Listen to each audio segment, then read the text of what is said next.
বর্ষাকালের একদম শেষের দিকে গ্রামের বাড়িগুলোতে এভাবে বৃষ্টির পানি সংরক্ষণ করার ধুম লেগে যায়। সবাই চেষ্টা করে সারা বছরের জন্য বৃষ্টির পানি সংরক্ষণ করে রাখার। হ্যালো এভরিওয়ান, আসসালামু আলাইকুম। চরফেশনে কয়েকদিন ধরে বৃষ্টির কারণে কারেন্ট নেই, আর তার মধ্যে ওয়েদারের এমন একটা অবস্থা, বৃষ্টির জন্য বাইরে বের হওয়া যায় না, আর ঘরের ভেতর কারেন্ট নেই, পুরো ঘর অন্ধকার। মোমবাতি জ্বালিয়ে বা মোবাইলের লাইটে সকল কাজ করতে হবে।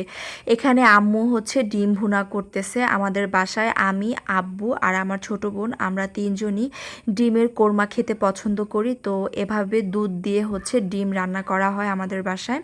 যেহেতু কারেন্ট নাই, একদমই সাদামাটা রান্না বাড়া করা হবে। আর আমি মোবাইলের লাইট জ্বালিয়ে আরেকটা চুলায় চা করে নিলাম। বৃষ্টি বন্যা যেটাই হোক, আমার চা খাওয়া তো মিস যায় না, এটা আপনারা অনেকেই জানেন যারা আমার ব্লগগুলো রেগুলার দেখেন।